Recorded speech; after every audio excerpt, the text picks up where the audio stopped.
Perintah Kaisar Naga Bab 242, Brett, apa maksudmu? Pernah masuk penjara berarti orang jahat? Kamu jangan menyindir. Yuki yang mendengarnya langsung tahu kalau Brett sedang mengatai Dev, dan langsung tidak senang. Melihat Yuki malah membela Dev, Brett seketika muram, dan berteriak pada Yuki, Yuki, saya tanya padamu, apa yang membuat kamu tertarik pada mantan narapidana ini, kenapa kamu membelanya? Saya tulus padamu, apa kamu tidak bisa merasakannya? Asalkan kita berdua keluarga Tanaka akan bertahan selamanya di kota Surau, apa itu tidak baik? Brett, meskipun kamu adalah anak pejabat yang dikagumi semua orang, tapi saya tidak peduli, apakah kamu mengerti? Yuki menatap Brett dengan tatapan kebencian. Kenapa? Kenapa? Brett meraih pundak Yuki dengan erat. Dari segi mana saya tidak sebanding dengan mantan narapidana ini? Dari segi mana saya kalah padanya? Brett terlihat mengerikan dan dia terus berteriak. Yuki mengernyitkan keningnya dan raut wajahnya terlihat kesakitan. Brett, kamu membuatku kesakitan. Namun Brett seperti orang gila dan terus mencengkram Yuki dan tidak berniat melepaskan cengkramannya. Brett. Wajah Huan seketika menjadi dingin. Berani sekali main tangan pada putrinya sendiri di hadapannya. Keterlaluan. Cari mati. Dev menyipikan matanya, dan aura membunuhnya keluar dari tubuhnya. Dia mencengkram pergelangan tangan Brett. Brett merasa pergelangan tangannya seperti dicengkram oleh seekor harimau, dan rasa sakitnya begitu menusuk. Ah! Setelah berteriak, Brett melepaskan tangannya dan Yuki langsung bersembunyi di belakang Dev. Sedangkan Dev sedang bersiap melayangkan tinju ke arah Brett. Dev, jangan main tangan. Wan segera menghentikannya. Brett adalah putra orang nomor 1 di kota Surau, mana bisa dipukuli begitu saja. Kalau Dev tidak mengontrol tenaganya dan tinju itu sampai membunuh Brett maka masalahnya akan menjadi runyam. Mendengar ucapan Huan, Dev menarik kembali tinjunya. Namun hanya gaya tinjunya yang tajam saja sudah membuat Brett merasa pipinya seperti terbakar, dan selangkangannya juga basah. Hidup selama ini Brett belum pernah sekalipun dianya oleh orang lain. Tadi dia merasakan tinjunya Dev. Itu saja sudah membuatnya ketakutan setengah mati. Kalau kamu berani menyentuh Yuki lagi saya akan mencabut nyawamu. Dev menghempaskannya dengan ringan, dan Brett seketika terhempas lalu tersungkur di lantai. Brett berdiri lalu menatapnya dengan kejam, dia melihat celananya sendiri yang sudah basah, dia juga tidak punya. Dev menghempaskannya dengan ringan, dan Brett seketika terhempas lalu tersungkur di lantai. Brett berdiri lalu menatapnya dengan kejam, dia melihat celananya sendiri yang sudah basah, dia juga tidak punya muka untuk tinggal berlama-lama lagi. Bajingan, kamu hanya seorang mantan narapidana, berani melawanku, saya bisa membunuhmu kapan saja, lihat saja nanti. Brett mengancam lalu berbalik pergi. Setelah Brett pergi, Huan menarik nafas lega, untunglah kamu berhenti, kalau kamu sampai memukulnya, maka masalah ini akan sulit diselesaikan, dia ilu putra orang nomor 1 di kota Surau. Pergelangan tangannya sudah saya patahkan. Dev berkata dengan santai. Dia sudah tahu sejak awal siapa Brett, hanya putra orang nomor 1 kan. Dev tidak takut? Apa? Hati Wan tersentak. Kamu mematahkan pergelangan tangan Brett? Gawatlah sudah. Yuki juga terkejut, habislah, Brett tidak mungkin membiarkan masalah ini begitu saja. Wan dan Yuki terlihat sangat khawatir. Sepertinya masalah ini harus ditanyakan kepada Tuan Indrawan, meskipun dia sudah pensiun tapi dia masih berkomunikasi dengan beberapa orang yang mungkin dapat membantu kita. Huan langsung teringat Indrawan. Meskipun keluarga Tanaka adalah orang terkaya di kota Surau, namun di mata para pejabat itu mereka para pebisnis ini hanyalah bidak penghasil uang yang tidak memiliki status apapun. Meskipun dia putra orang nomor 1, sepertinya tidak perlu sepanik ini. Hanya mematahkan pergelangan tangannya, bukannya tidak bisa disambung lagi. Selain itu, ayahnya sebagai seorang pemimpin juga tidak mungkin tidak berbicara logika kan? Melihat Huan yang begitu khawatir, Dev sedikit tidak mengerti. Perintah Kaisar Naga Bab 243, kamu tidak tahu, Brett sudah terbiasa mengintimidasi di kota Surau, meskipun wali kota Aston orang yang jujur, namun karena sibuk bekerja jadi dia tidak terlalu mengerti terhadap urusan Brett, juga tidak ada orang yang pernah memberitahukan kepadanya, jadi dia menjadi seperti sekarang ini. Sebaiknya masalah ini saya tanyakan kepada Tuan Indrawan. Setelah berkata, Wan langsung pergi untuk bertanya pada Indrawan. Kamu tidak seharusnya main tangan separah itu, sekarang masalah akan menjadi gawat. Yuki menatap Dev dengan tidak berdaya. Siapa yang berani menyentuhmu akan kupukuli, termasuk Raja Langit pun tidak boleh. Dev menatap Yuki dan berkata dengan serius. Melihat ketulusan Dev, Yuki merasakan rasa manis di hatinya, lalu melirik tajam pada Dev, kamu sebaiknya bersembunyi saja dulu, nanti setelah ayahku mencari Tuan Indrawan dan masalahnya sudah selesai, kamu baru kembali lagi. Yuki mendorong Dev keluar, dia takut Brett akan mencari orang untuk menghabisinya. Dev hanya pasrah didorong keluar oleh Yuki, dia hanya bisa pulang ke rumah, sumber energi yang ada di papan 7 bintang masih cukup untuk dipakai berlatih selama sehari setelah pulang dia juga tidak pergi kemana-mana dan masuk ke dalam kamarnya. Untuk kultivasi. Keesokan paginya, Huan menelpon Dev dan meminta Dev untuk datang ke kediaman keluarga Tanaka. Ini adalah panggilan dari ayah mertuanya, dia tidak boleh mendengarkannya. Dan saat Dev sampai di kediaman keluarga Tanaka, dia melihat Huan sedang mempersiapkan hadiah sebanyak 1 bagasi mobil. Dev, saya akan membawamu pergi ke rumah wali kota Aston, untuk berbicara baik-baik dengan wali kota Aston, membayar ganti rugi dan meminta maaf. Saya rasa wali kota Aston juga orang yang berlogika dan tidak akan mempersulitmu. Huan berkata pada Dev. Dev awalnya ingin menolak, tapi setelah dia melihat lingkaran hitam di mata Huan, dia pasti menghabiskan sepanjang malam mengkhawatirkan tentang masalah ini, jadi Dev hanya bisa mengangguk. Yuki awalnya ingin ikut, tapi Huan takut kalau Yuki ikut, dan apabila terjadi konflik, itu tidak akan sebanding dengan konsekuensinya, jadi dia tidak mengizinkan Yuki untuk ikut. Setelah semuanya disiapkan, Huan menyetir dan pergi ke rumah wali kota Aston bersama dengan Dev. Wali kota Aston bernama lengkap Willie Aston, dia sudah menjadi orang nomor 1 di kota Surau selama belasan tahun, dan berusaha keras menjadikan kota Surau yang awalnya hanya kota kecil perlahan-lahan menjadi seperti sekarang. Dia adalah Wali kota Aston bernama lengkap Willie Aston, dia sudah menjadi orang nomor 1 di kota Surau selama belasan tahun, dan berusaha keras menjadikan kota Surau yang awalnya hanya kota kecil perlahan-lahan menjadi seperti sekarang. Dia adalah seorang pejabat yang hebat. Segera, mobil terhenti di depan bangunan kuno dengan gaya barat, hanya 2 lantai dan luasnya lebih dari 200 meter persegi. Ini adalah rumah Willie Aston. Jarang menemukan seorang pejabat yang tinggal di tempat seperti ini, namun di depan bangunan kuno diparkir sebuah mobil mewah yang bernilai puluhan miliar, dan sangat tidak cocok dengan gaya rumah ini. Setelah masuk, kamu jangan banyak bicara, dan jangan gegabah. Huan memperingatkan Dev. Dev hanya bisa mengangguk. Setelah bel dibunyikan, tidak lama kemudian ada seorang wanita yang mengenakan celemek membuka pintu, dan orang itu adalah istri dari wali kota Aston, Miner. Nyonya Aston, kami datang untuk menemui Pak Aston. Huan yang melihat wanita segera berkata dengan sungkan. Dev yang mendengarnya sedikit kaget, wanita yang begitu sederhana ini adalah istrinya wali kota. Huan ya, ayo masuk, Willie sudah memberitahu. Tiara membukakan pintu dan menyambut Huan serta Dev dengan hangat.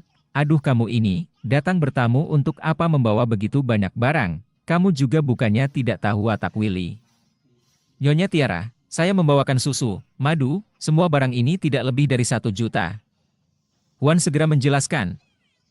Willie punya satu aturan, orang yang datang ke rumahnya tidak boleh membawa hadiah, walaupun teman atau kerabat datang bertamu, hadiah yang mereka bawa tidak boleh lebih dari 1 juta. Atau dia tidak akan menerimanya. Mendengar ucapan Huan, Tiara menerima barang itu. Huan, kalian berdua duduk saja dulu, Willie sedang membahas sesuatu dengan pebisnis dari Futua, sebentar lagi selesai. Perintah Kaisar Naga Bab 244, Nyonya Tiara, tidak perlu mempedulikan kami. Huan tersenyum lalu duduk di sofa dengan Dev. Dev melirik sekelilingnya yang dipenuhi dengan perabotan lama, tidak ada yang bernilai. Ini tidak terlihat seperti rumah seorang pejabat, dan Tiara, sebagai istri orang nomor 1 di kota Surau, namun wataknya begitu ramah, Dev tidak mengerti. Bagaimana seorang ibu seperti Tiara bisa mendidik seorang seperti Brett? Tidak lama setelah Huan dan Dev duduk, pintu ruang baca terbuka, 4 orang keluar. Salah satu di antara mereka adalah Willie, pria paruh baya berusia 40 tahunan yang mengenakan kacamata, pakaiannya terlihat sangat biasa, namun aura berwibawanya menyelimuti sekujur tubuhnya dan 3 orang lainnya adalah investor dari Futua, dan salah satu di antara mereka bertubuh kecil dan kurus, dia berjanggut dan matanya terlihat cerah, Dev merasakan gelombang energi spiritual dari orang Inil. Lantas apakah dia juga seorang kultivator? Dev tidak tahan untuk tidak melihatnya. Wali Kota Aston, saya berharap kamu akan mempertimbangkannya dengan baik. Investasi kami akan memperkuat perekonomian di Kota Surau. Asalkan Anda membagi bagian selatan dari kota kepada kami dalam 3 tahun, kami pasti akan membangun kembali sebuah kota, kata pria berjanggut itu. Maaf, tapi saya tidak akan membiarkan anak cucu saya menusuk saya dari belakang hanya demi uang. Jadi saya juga tidak akan merugikan kepentingan halayak umum. Kalau ingin menjadi pejabat yang berprestasi tidak hanya mengandalkan uang, tapi juga mengandalkan dukungan dari para masyarakat. Masalah ini tidak perlu dibahas lagi. Saya tidak akan pernah setuju. Willy berkata dengan dingin dan tegas. Bisa dilihat kalau Willy tidak terlalu senang berdiskusi dengan beberapa investor dari Futua ini. Karena Wali Kota Aston bersikeras, maka tidak ada lagi yang bisa kita diskusikan. Pamit. Investor berjanggut itu mengulurkan tangannya pada Willy. Meskipun diskusi mereka tidak membuahkan hasil, namun tata krama harus tetap ada. Willy juga menjabat tangan investor itu. Namun saat telapak tangan kedua orang ini bertemu, sebuah gumpalan awan hitam masuk ke tubuh Willy dari telapak tangannya itu, hanya saja Willy tidak menyadarinya. Namun, adegan itu dilihat oleh Dev. Dev mengernyitkan keningnya dan menatap pria berjanggut itu, seolah merasakan sesuatu. Pria berjanggut itu juga melirik ke arah Dev, namun baru melirik sekilas dia langsung menoleh kembali. Setelah tiga investor itu pergi, Willy baru duduk di sofa dengan kesal. Lalu minum teh buatan Tiara dan wajahnya terlibat muram. Willy, Wan sudah menunggumu cukup lama. Tiara berkata dan mengingatkan Willy. Willy baru teringat dan bergegas menyapa Wan. Wan, cepat kemari, duduk di sini. Saya sudah kesal hingga hampir pingsan, sampai-sampai melupakanmu. Willy bangkit berdiri dan menatap Wan dengan tatapan bersalah. Wali Kota Aston, jangan sungkan. Kamu selalu bekerja keras siang dan malam demi Kota Surau. Kali ini datang mengganggumu, sungguh minta maaf ya. Wan berjalan ke arahnya dan Dev juga mengikuti di belakang. Wan, Kota Surau bisa berkembang menjadi seperti ini juga tidak luput dari bantuanmu. Kalau kamu tidak membantu, sekuat apapun saya berusaha juga tidak ada gunanya. Willy tersenyum, mengenai masalah lahan di wilayah barat keluarga Tanaka, Brad sudah memberitahuku. Saya sudah mengutus orang untuk memulai proses persetujuan, asalkan tidak melanggar hukum, kamu bisa langsung datang dan mencariku. Untuk apa? Menyampaikan pesan melalui Brad. Lalu, Tuan Indrawan juga menelponku, katanya kamu ingin datang meminta maaf kepadaku. Apa yang terjadi? Huan segera menjawab, Wali Kota Aston, semalam saat di rumahku, sempat ada kesalahpahaman kecil antara Dev dan Brad. Mereka berdua terbawa emosi dan Dev bersikap gegabah lalu main tangan pada Brad. Karena itu hari ini saya datang membawanya untuk meminta maaf kepada Nol Wali Kota Aston. Willy menatap Dev sekilas lalu tersenyum, anak muda kalau punya sedikit temperamen juga wajar. Kalau sudah dipukuli ya sudah, kamu tidak perlu sampai meminta bantuan Tuan Indrawan. Saya kira kamu melakukan hal ilegal apa, kalau sudah seperti itu. Siapapun yang menelpon akan sulit diurus. Perintah Kaisar Naga Bab 245, tidak.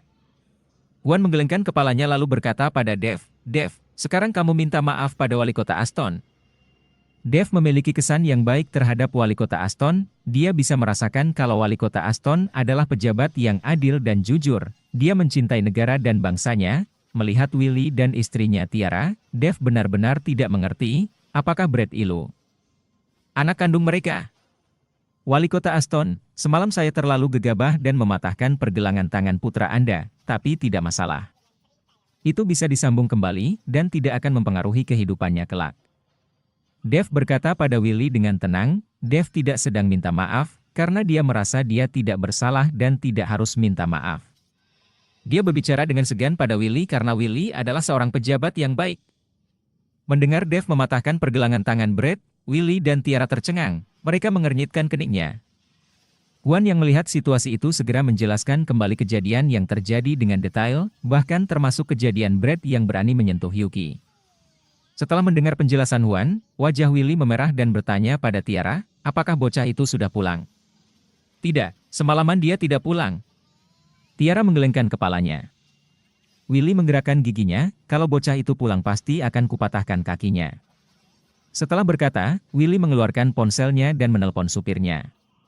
Severa, supirnya bergegas mengendarai mobil dan melangkah masuk. Namun saat dia melihat Juan dan Dev, dia terkejut. Wali Kota Aston, Anda mencariku. Tubuh supir itu gemetaran kelihatannya seperti ketakutan. Fitra, saya tanya padamu, apakah semalam bocah itu memakai mobilku? Willy bertanya dengan tegas. Supir itu terbata-bata dan tidak bisa mengeluarkan satu patah kata pun. Baik.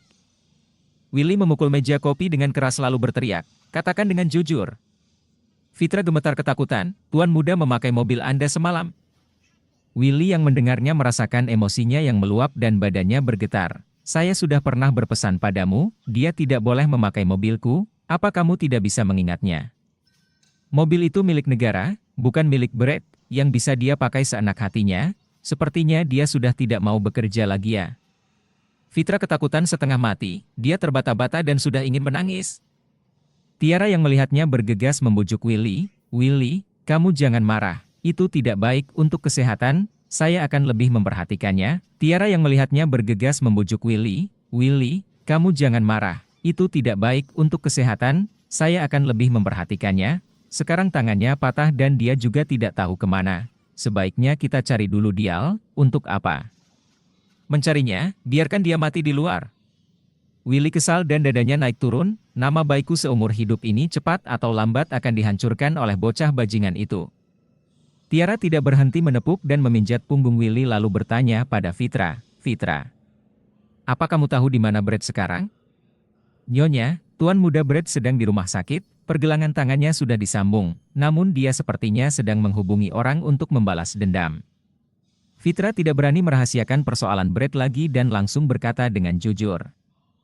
Bocah bajingan, dia masih berani mau balas dendam. Willy yang mendengarnya langsung bangkit berdiri, sekarang juga kamu bawa dia pulang, kalau dia tidak mau pulang. Suruh dia tidak usah pulang lagi selamanya. Fitra menganggukkan kepalanya dan bergegas keluar. Wali Kota Aston, bagaimanapun Brett masih muda, kamu jangan terlalu marah padanya. Juan yang melihatnya bergegas membujuk Willy. Aduh.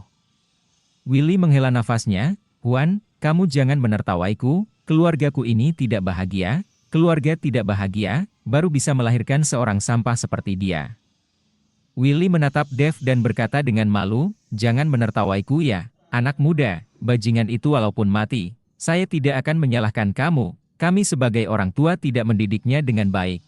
Perintah Kaisar Naga Bab 246, Wali Kota Aston, tidak ada orang yang sempurna. Saya percaya di bawah bimbingan Wali Kota Aston dan Nyonya Tiara, putra Anda pasti akan bisa berubah. Dev juga mengagumi Willy secara pribadi.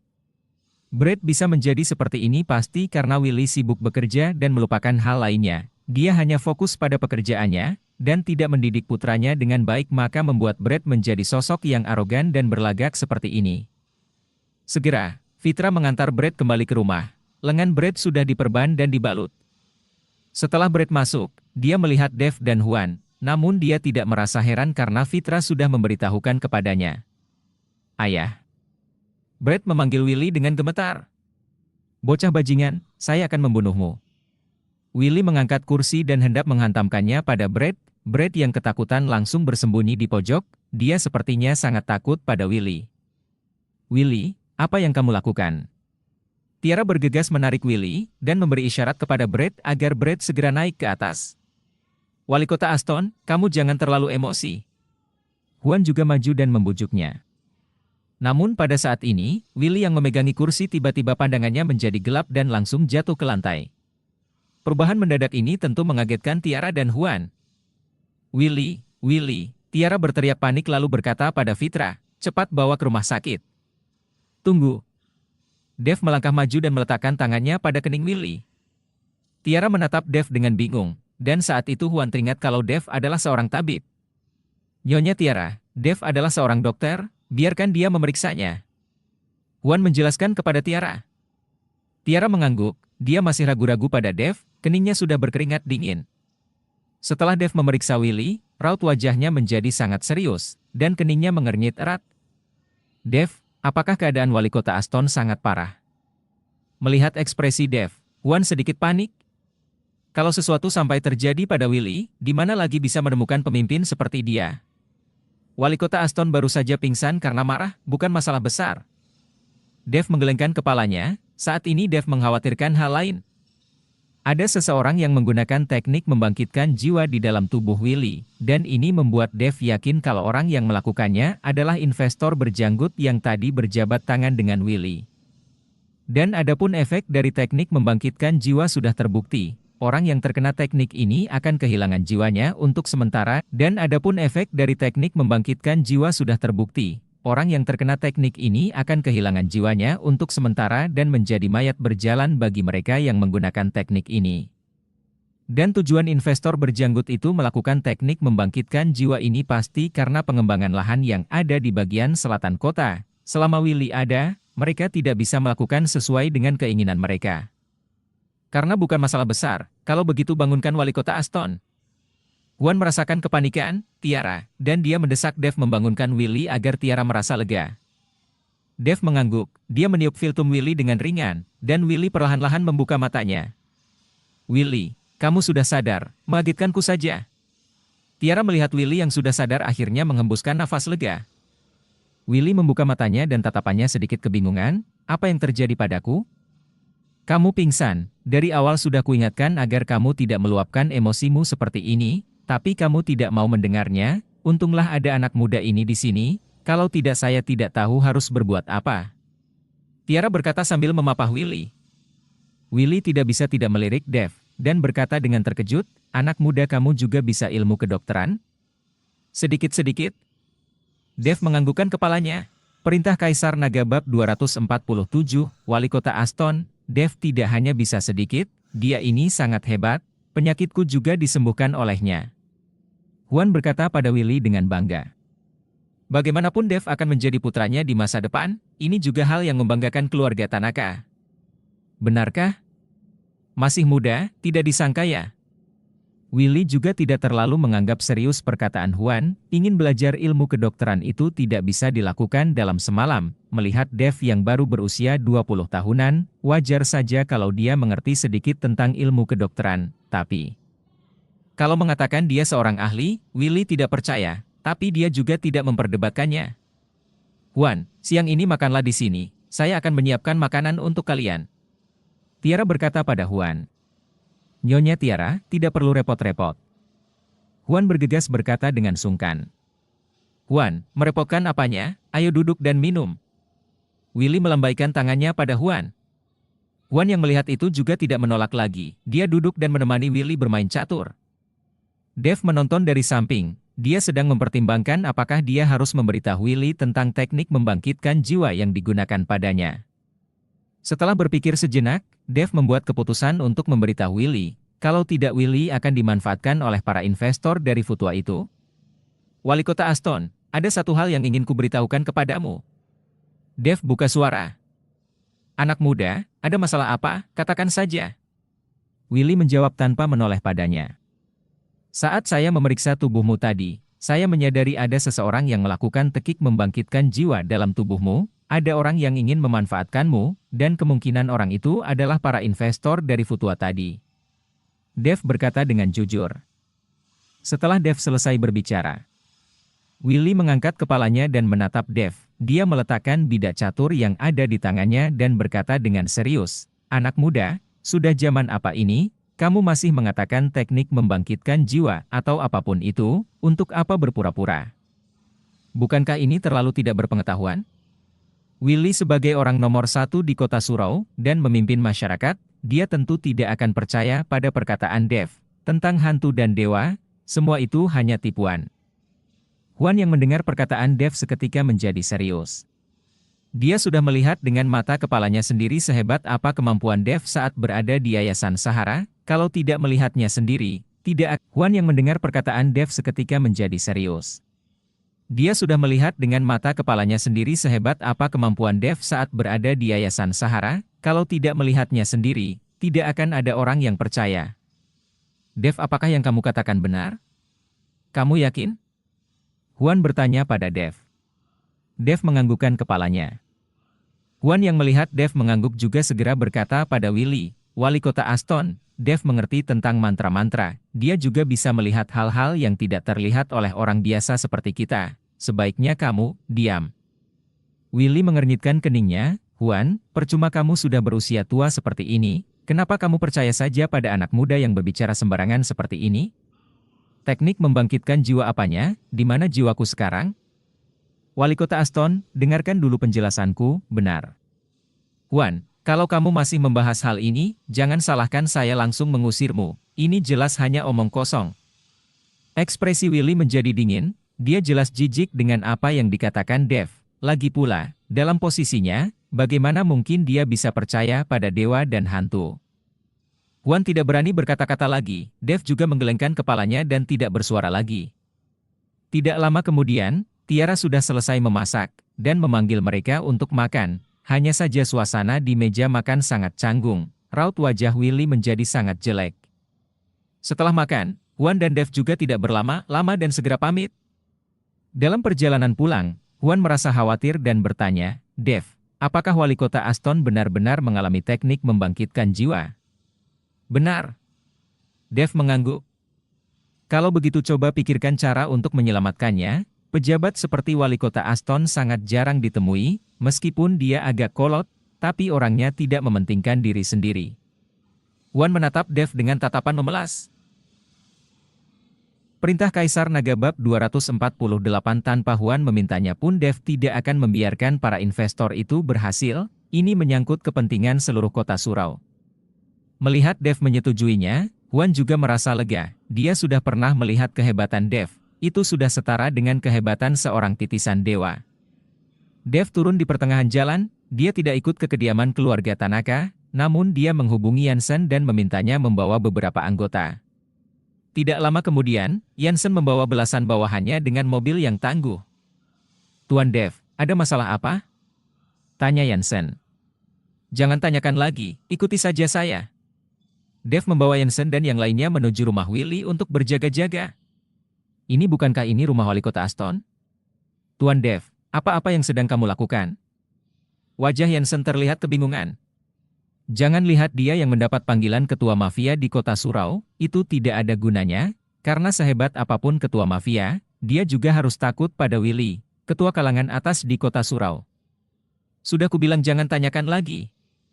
Dev sedikit tidak sabar dan menurunkan kursi penumpangnya, lalu memejamkan matanya dan beristirahat. Di dalam kamar hotel terpencil di kota surau. 3 orang investor tadi sedang berada di dalam kualitas lingkungan hotel itu sangat buruk, dan tidak cocok dengan status mereka bertiga yang merupakan investor dari Futua, tidak ada yang tahu kenapa mereka bertiga memilih tinggal di sana. Di dalam kamar, investor berjanggut itu duduk di atas ranjang sedangkan 2 orang lainnya berdiri di sampingnya dengan wajah hormat. Menatapi investor berjenggot itu duduk bersila dan memejamkan matanya sedikit, jari-jarinya tidak berhenti bergerak dan mulutnya terus melafalkan mantra. Dewa bumi dan tanah, Dewa 5 gunung, Dewa 8 arah, awan pembawa keberuntungan, datanglah dengan cepat. Sebuah gumpalan awan hitam keluar dari jari investor berjenggot itu dalam sekejap, lalu dalam sekejap juga menghilang. Sebuah gumpalan awan hitam keluar dari jari investor berjenggot itu dalam sekejap, lalu dalam sekejap juga menghilang. Sudah, investor berjenggot itu tersenyum sinis. Hahaha, ada guru Yura yang turun tangan, rencana kita tidak mungkin tidak berhasil. Seorang pengusaha gemuk dari Futua tertawa terbahak-bahak. Sebenarnya pria berjanggut itu bukanlah investor, di antara mereka bertiga, hanya seorang yang geniuk dan seorang yang kuruslah yang benar-benar investor dari Futua, sedangkan pria berjanggut itu adalah seorang ahli sihir. Berjanggut itu adalah seorang ahli sihir. Perlu diketahui kalau di luar negara ini, masih banyak orang-orang yang percaya pada hal seperti ini, dan banyak ahli sihir yang berkeliaran. Di luar sana, entah itu permasalahan mengenai tata letak perusahaan, nama anak, atau ketika pesta makan malam dapat mengarah pada negosiasi bisnis, banyak yang akan menanyakan pada ahli sihir untuk diramal. Meskipun ada banyak orang yang tidak tahu apa dan hanya menipu uang, tetapi masih ada beberapa ahli sihir yang benar-benar memiliki keterampilan nyata, mengobati beberapa penyakit yang sulit disembuhkan. Oleh karena itu di luar sana, ahli sihir semakin terkenal dan banyak orang yang mengundang mereka dan memperlakukan mereka seperti tamu kehormatan. Dan Guru Yura ini adalah salah satu ahli sihir yang berada di luar negeri. Ilmu sihirnya sangat luar biasa, dan dua orang investor Futua ini menghabiskan banyak uang untuk mengundangnya. Si Kurus dan si Gemuk yang merupakan investor dari Futua ini sudah sejak lama tertarik pada kota Surau. Mereka ingin membangun beberapa pabrik yang memiliki tingkat efisiensi yang tinggi tapi sangat mencemari lingkungan, dan mereka juga sudah mendengar kalau wali kota Surau ini terkenal akan kejujurannya dan ini akan sulit untuk dibicarakan, jadi mereka mengundang cucu Yura untuk turun tangan. Saya sudah menyiapkan surat perjanjiannya, setelah Willy menandatanganinya, dan kita berhasil mendapatkan surat perjanjian itu, dia tidak akan bisa menyangka lagi. Dua investor itu mengeluarkan surat perjanjian yang sudah disiapkan sejak awal, dan tersenyum licik. Mereka sudah menggunakan cara seperti ini untuk menangani beberapa kontrak yang sulit didiskusikan, sudah dicoba dan diuji. Setelah masalah selesai, transfer 50 miliar ke rekeningku, saya mau mata uang Futua. Guru Yura berkata dengan tenang. Baik, pasti-pasti. Dua investor Futua itu mengangguk dan berkata dengan menyanjung.